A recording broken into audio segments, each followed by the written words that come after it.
주님의 이름으로 간절히 축원드립니다. 오늘 말씀의 제목은 주님과의 신뢰를 지킵시다라는 그런 제목을 우리가 함께 은혜를 나누고자 합니다. 우리가 사람과의 이 관계 속에서 서로를 신뢰하고 또 믿음을 갖는다는 것은 아주 중요한 일입니다.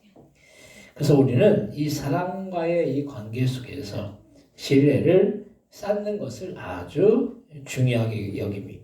이런 신뢰가 오래도록 지속되면 그 신뢰 속에서 여러 가지의 유익한 일들이 일어나는 것을 우리가 볼 수가 있습니다. 그런데 우리는 때로는 이 사람과의 관계를 중요시하면서도 그런 신뢰를 깨버리는 경우도 있는 것을 볼 수가 있습니다. 이런 신뢰는 나나 상대방 중에 누군가 믿지 못하고 의심하면 그때부터 그 관계가 깨어지게 된다는 거예요.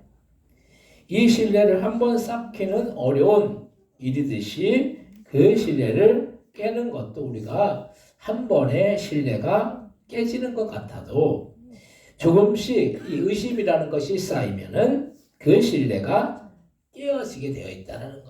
신뢰를 하다가도 그 신뢰가 한 번에 깨어지는 것 같잖아요. 근데 그게 쌓이고 의심이 쌓이다 보면은 결국은 신뢰가 깨어진다는 거예요. 그래서 우리는 사람에 대해서 일단 의심부터 하는 습관을 가질 때가 많다라는 거예요.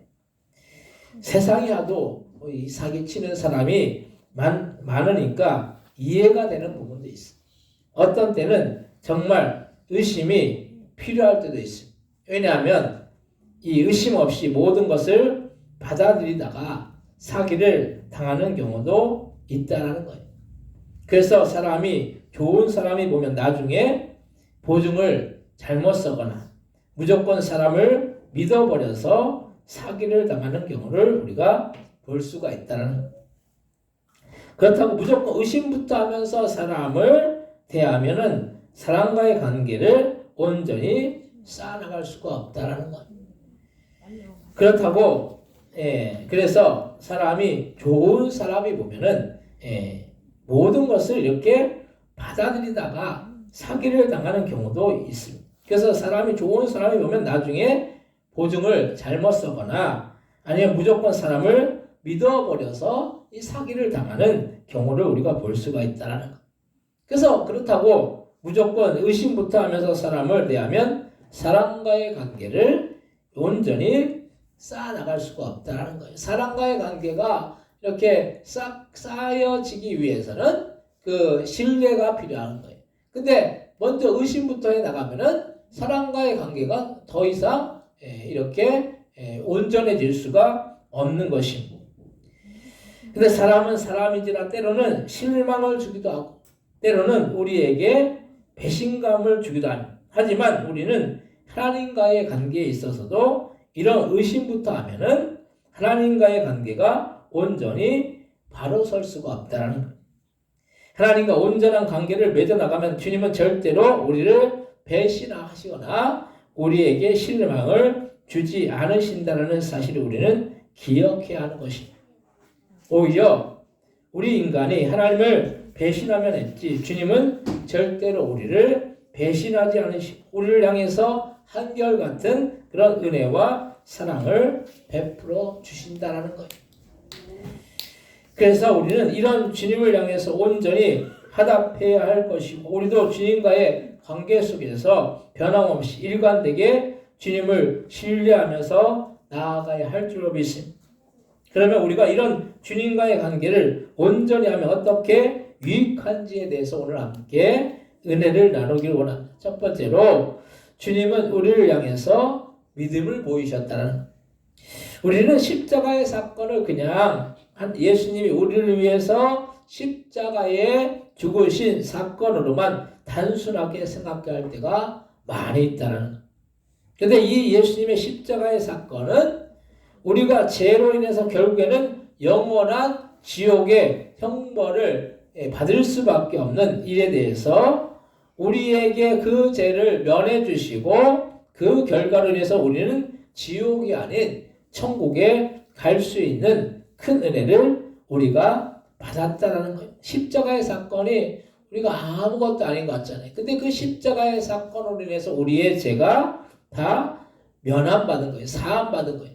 그래서 우리가 지옥에 갈 수밖에 없는 우리가 예수님을 믿음으로 인해서 우리의 죄를 회개함으로 인해서 그 죄가 사함받고 그러므로 해서 우리는 지옥이 아닌 천국에 들어갈 수 있는 그런 자격이 주어졌다는 것.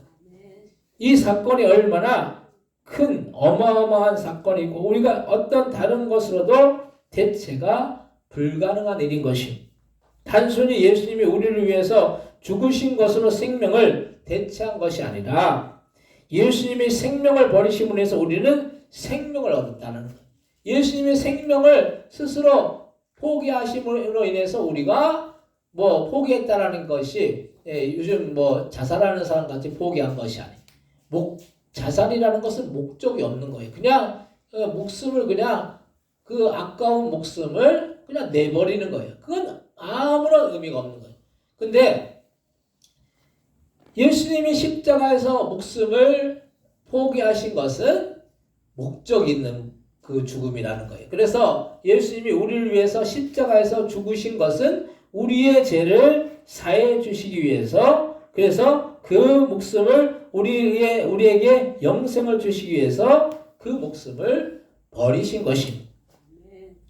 단순히 예수님이 우리를 위해서 죽으신 것으로 생명을 대체한 것이 아니라 예수님이 생명을 버리심으로 인해서 우리는 생명을 얻었다는 거예요. 예수님이 십자가에서 자기의 몸과 피를 그 살과 피를 다 찢으시고 또 피를 흘리시고 또 물을 쏟으시고 그 고통을 당하심으로 인해서 우리에게 생명을 대신 우리에게 허락하여 주신 것입니다. 단순히 그래서 우리가 죽어서 다른 사람의 생명을 살릴 수가 없는 거예요. 흔히들 부모가 자녀가 아프면은 그런 말을 많이 하죠. 차라리 자녀 대신에 부모 자신이 아프면 좋겠다라고 그렇게 말을 합니다. 그런데 부모가 대신 아픔을 당한다고 자녀가 아픔을 당하지 않을 수가 없는 거예요. 우리에게는 그런 권세도 그런 능력도 없다라는 거예요. 예수님은 하나님의 독생자 아들이라는 권세가 있으시기 때문에 그 아들의 권세로 예수님의 보혈로 우리를 사망에서 구원할 수 있는 것입니다. 그런데 예수님이 충분히 하나님 보좌 우편에서 편하게 있으실 수도 있으셨는데 이 땅에 오셔서 인간의 몸으로 인간의 고통을 똑같이 당하셨다라는 사실. 우리는 예수님의 이런 선택이 단순히 예수님이시니까 당연히 할 수 있다라고 말할 수 있겠지만은 예수님은 이 세상에 오셔서 머리 둘 곳 없이 인간적으로 볼 때는 참 불편하게 사신 것입니다. 우리가 머리 둘 곳 없이 그렇게 산다면 얼마나 고통스럽겠습니까? 그런 것을 선택하려고 하면 우리는 100이면 100 모두 다 이런 것을 피하려고 할 거예요. 자기가 고통당하고 스스로 어려움당하고 고난당하고 이걸 선택할 사람이 누가 있겠느냐는 거예요. 그런데 주님은 우리를 포기하지 않으시고 우리를 죄와 사망에서 건져주시기 위해서 스스로 한 번의 망설임도 없이 십자가를 지시고 죽음을 당하신 것입니다. 우리는 예수님이 우리를 향해서 베푸신 그 사랑을 잊어버리지만 주님은 우리에게 한결같이 그 신뢰를 지키시고 의리를 지키셨다라는 그런 말씀입니다. 저희가 아이들을 키우면서 시시때때로 아이들에게 실망할 때가 많이 있어요. 아이들을 위해서 나름대로 부모로서 헌신하기도 하고 희생하기도 하지만 아이들이 오히려 그 헌신과 희생을 생각하지 않고 자기들 마음대로 할 때 실망이 되는 것이 사실이라는 거예요. 주님은 그런 것을 따지지 않으시고 우리를 위해서 십자가를 지셨다는 이 사실이 얼마나 큰 은혜이고 사랑인지 모릅니다. 오늘 본문 요한복음 14장 3절에서 6절 말씀 같이 한번 다시 한번 읽겠습니다. 가서 너희를 위하여 거처를 예비하면 내가 다시 와서 너희를 내게로 영접하여 나 있는 곳에 너희도 있게 하리라. 내가 어디로 가는지 그 길을 너희가 아느니라. 도마가 이르되 주여 주께서 어디로 가시는지 우리가 알지 못하거늘 그 길을 어찌 알겠사옵나이까. 예수께서 이르시되 내가 곧 길이요 진리요 생명이니 나로 말미암지 않고는 아버지께로 올 자가 없느니라. 아멘. 예수님은 우리의 길이 되어주시고 진리가 되어주시고 생명이 되어주셔서 우리가 아버지 하나님께로 나아가게 하시고 더불어서 우리가 지옥에 들어가는 것이 아니라 천국에 들어갈 수 있도록 우리에게 신뢰를 베푸셨다는 사실을 우리는 기억해야 할 줄로 믿습니다. 두 번째로 우리도 주님을 향해서 믿음을 보여야 된다는 거예요. 주님이 우리를 향해서 믿음을 보이셨죠? 근데 우리도 주님을 향해서 믿음을 보여야 되는 것입니다. 우리는 뭔가를 받으면 그냥 받는 것으로 만족할 때가 많은 것이 사실. 우리는 무언가를 받으면 그에 합당한 감사의 표시가 있어야 하는 것입니다. 그래서 받는 것에만 익숙하고 주는 것에 인색하면 안 되는 것입니다. 우리가 무언가를 받았으면 무언가를 우리가 주지 못하더라도 이 감사하다는 그런 말이라도 해야 하는 것입니다. 그것이 사람과의 관계 속에서 아주 중요한 놀이인 거예요. 그래서 우리가 받는 것에만 익숙하면 안 돼요. 받는 것을 익숙하면 당연하게 생각해요. 당연하게 되면은 그 감사한 마음이 없어진다는 거예요. 감사해야 되는데 감사하지 못하고 당연하게 여기면 안 되는 것입니다. 그래서 인생에서 사업이나 관계를 잘하는 이 사람이 보면은 이런 주고받는 것을 잘하는 사람들이 성공을 이루는 것을 우리가 볼 수가 있다는 거예요. 사업을 할 때 돈을 버는 일만 잘하면 수입만 많으면 무조건 좋을 것 같은데 그 돈을 또 잘 투자해야지 사업이 더 번성할 수가 있다는 거예요. 그래서 이 기업들이 보면 투자가 항상 이 투자를 해야 돼요. 그냥 계속 돈만 모으고 있으면은 나중에 어려워질 수가 있다는 거예요. 삼성도 반도체가 아니면은 이게 이 삼성이 그룹인데 여러 가지를 하잖아요. 근데 반도체가 아니면 지금 삼성도 위태위태하다는 거예요. 이게 우리나라가 삼성이 거의 뭐 먹이가 살린다라고 해도 과언이 아닐 정도로 이 삼성의 영향이 큰데 이 삼성이 반도체 외에는 뭐 다른 것으로 이렇게 뭔가 어떤 부가가치를 생산해내고 그리고 수출이 되고 또 우리나라 안에서 내수가 되고 이게 한계가 있다는 거. 핸드폰으로 이렇게 우리 삼성이 많이 했잖아요. 근데 삼성이 그런 성찬아 저기 들어가 있어. 그래서 이 삼성도 그렇게 투자를 안 하면은 사업이 번성할 수가 없어. 그래서 무조건 쌓아두려고 하면 이 대기업을 이룰 수가 없다는. 그에 맞게 사회에 환원을 하고 돌려주어야 그것이 다시 기업의 이익으로 돌아온다는 것. 그래서 미국의 대기업인 이 마이크로소프트 같은 그런 빌 게이츠 같은 미국의 제일의 부자는 자신이 가진 재산이 어마어마한데도 그의 재산 중에 대부분을 이 재단을 만들어서 사회에 환원을 했다는 것. 그래서 마이크로소프트는 더 사업이 확장이 된다는 것. 우리는 인간과의 관계나 사업에 있어서 이렇게 서로 주고받는 것이 중요한 일인데도 우리는 주님과의 관계에 있어서 보면 우리가 받은 것이 얼마나 많은지 모른다는. 우리에게 주님이 은혜와 축복을 헤아릴 수 없이 주셨는데 그 은혜와 축복 중에 무엇보다도 우리가 죄와 사망에서 건진받고 구원받고 영생을 누릴 수 있다는 이 사실인 것입니다. 이 구원받은 간격을 우리는 항상 잊지 말아야 되는 것입니다. 그래서 우리는 항상 주님을 예배하는 것이고 주님께 감사하는 마음으로 또한 봉사하고 헌금을 하는 거예요. 근데 우리가 이런 은혜에 감사하지 못한다면 그것은 은혜를 무시하는 일이 된다는 거예요. 우리가 코로나가 한창일 때에 예전에 코로나로 인해서 하나님을 예배하고 기도하기가 쉽지 않다라고 했던 적도 있지만 우리가 예수님이 우리를 위해서 십자가를 지신 이 목숨을 내어놓으신 것을 생각한다면 우리가 예배하고 기도하는 것은 사실 아무것도 아닌 거예요. 우리가 예배하고 기도하는 거, 우리가 주님 앞에 나오는 거 대단한 것 같잖아요. 헌금하는 거, 봉사하는 거 대단한 것 같지만은 주님이 우리를 위해서 십자가에 못 박혀 죽으신 그 사랑에 비하면은 그건 아무것도 아닌 거예요. 우리가 뭘 했다고 우리가 내세울 것도 아니라는 거예요. 아이들이 보면 뭔가 심부름을 하거나 말을 잘 들으면 뭔가를 해달라고 요구를 해요. 근데 아이들을 키운 부모의 대가를 자녀에게 요구한다라고 하면 자녀가 그만큼 대가를 지불할 수가 있겠느냐는 거예요. 그게 쉬운 일이 아닌 거예요. 돈으로 헤아릴 수 없는 희생을 했는데 그 대가를 지불하기가 사실 불가능하다는 거예요.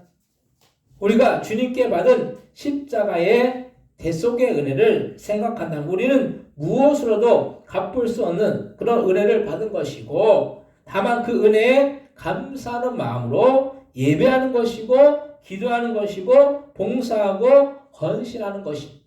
목숨의 가치는 돈으로 형용할 수 없고 헤아릴 수 없는 그런 가치라는 돈이 많다고 돈으로 이 천국에 들어가는 것도 아니고 영생을 얻는 것도 아니기 때문이라는 우리는 다만 이 은혜에 감사하는 마음을 늘 갖고 하나님께 영광 돌리는 삶을 우리는 살아나가야 되는 것입니다.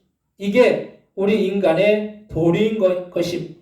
오늘 본문 요한복음 14장 7절에서 10절 말씀 같이 한번 읽겠습니다.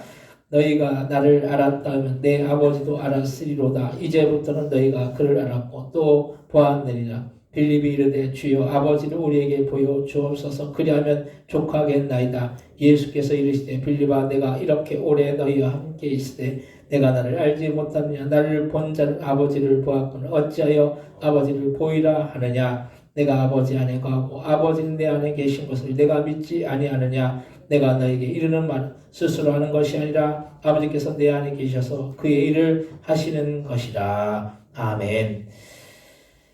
빌립은 예수님을 온전히 신뢰하지 못했기 때문에 하나님을 보여달라고 한 거예요. 그런데 예수님을 보면 결국은 하나님을 보게 된 것이고 하나님이 우리 안에서 일하시게 되는 것입니다. 우리는 빌립과 같이 의심을 하는 것이 아니라 하나님을 전적으로 신뢰해야 된다는 거예요. 세 번째로 주님과의 신뢰를 지키면 주님은 우리를 통해서 역사하십니다. 우리는 이 기도의 역사를 믿지 못할 때가 많이 있습니다. 기도에서 응답이 없으면 하나님이 능력이 없으셔서 아니면 하나님이 계시지 않기 때문에 역사가 나타나지 않고 기도의 응답이 나타나지 않는다라고 말해요.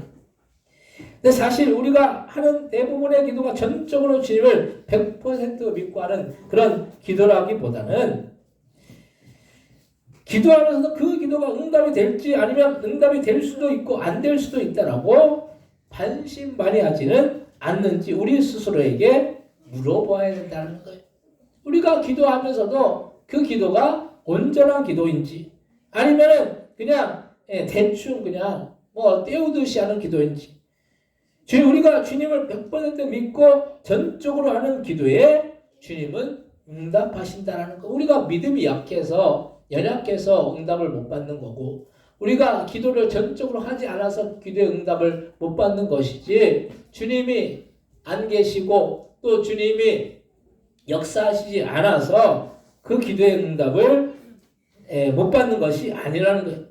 그래서 주님은 마가복음 11장 24절의 말씀을 보면 그러면 내가 너희에게 말하노니 무엇인지 기도하고 구하는 것을 받은 줄로 믿으라. 그리하면 너희에게 그대로 되리라 라고 말씀했습니다. 우리가 구하는 것은 받은 줄로 믿는 기도는 100% 응답이 된다라는 믿음으로 기도하는 것인데 이렇게 기도하면 주님은 그대로 되게 해 주시는 것입니다. 우리는 얼마나 이런 주님의 능력을 믿고 천지와 우주와 만물을 창조하신 그 주님을 신뢰하는지 우리 스스로 믿음을 갖지 못할 때가 얼마나 많은지 모르.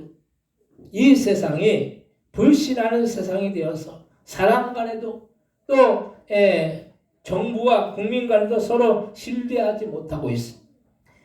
코로나가 한창일 때 뭐 얼마나 정부는 국민을 믿지 못해서 뭔가 통제 수단으로 통제하려고 하고 때로는 법적으로 고발까지 했었고 국민도 정부를 믿지 못해서 온갖 비난과 비판을 쏟아내었던 적이 있어.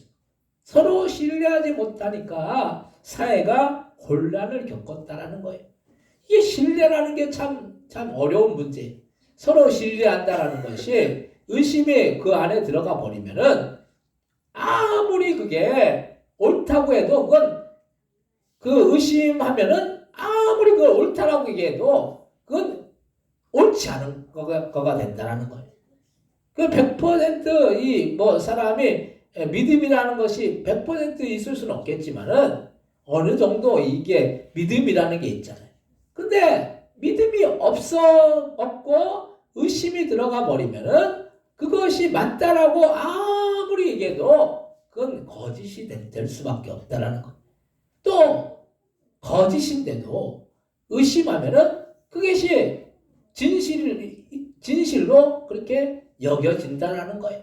아무리 얘기해도 잘못된 걸 잘못됐다라고 얘기해도 그건 잘못됐다라고 안 믿으면은 그건 바른 것이 되고 그것이 진리가 되고 진실이 된다라는 거예요.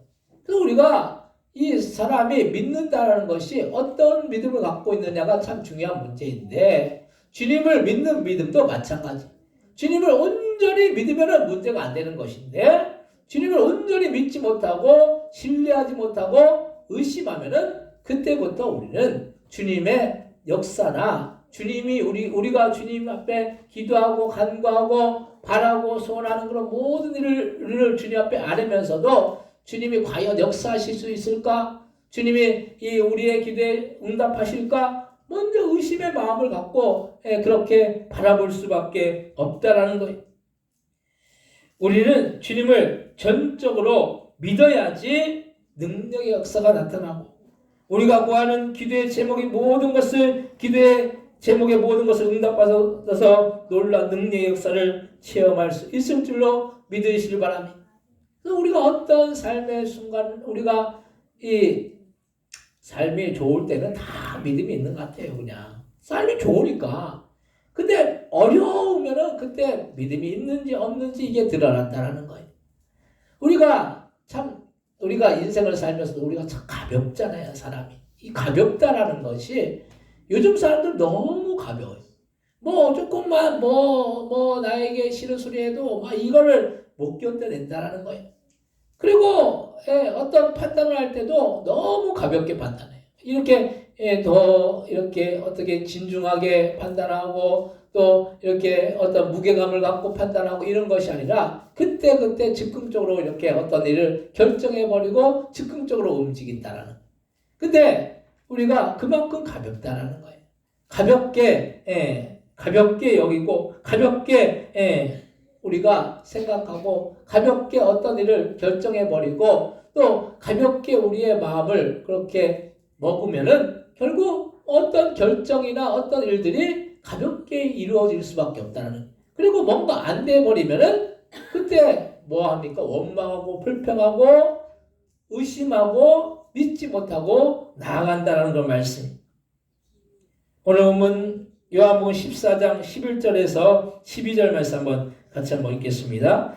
내가 아버지 안에 거하고 아버지께서 내 안에 계심을 믿으라. 그렇지 못하겠거든 행하는 그 일로 말미암아 나를 믿으라. 내가 진실로 너에게 이르노니 나를 믿는 자는 내가 하는 일을 그도 할 것이요 또한 그보다 큰 일도 하리니 이는 내가 아버지께로 감이라. 아멘.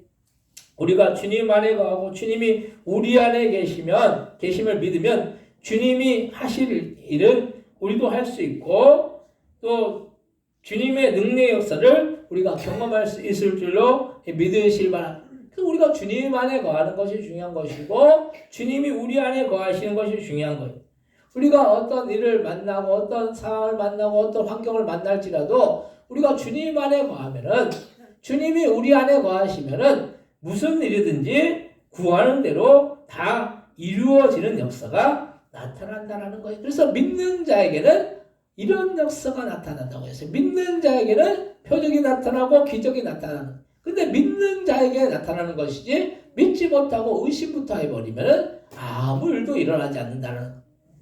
사랑하는 성도 여러분, 주님은 우리를 위해서 십자가에서 죽으시면서까지 우리에게 대한 사랑을 보이셨는데 우리는 그런 주님의 사랑을 받은 자로서 또 주님의 사랑에 대한 믿음을 온전히 해서 주님께 영광 돌리는 삶을 통해서 우리를 통해서 주님이 더욱더 큰 역사가 이루어질 수 있도록 날마다 주님을 전적으로 믿어서 주님의 능력의 역사를 체험할 수 있는 저와 여러분들 다 되시기를 주님의 이름으로 간절히 축원드립니다. 시험합시다. 통성을 다하실 때 우리는 주님을 믿고 신뢰하고 나갈 때 주님께서 우리의 삶 가운데 놀란 역사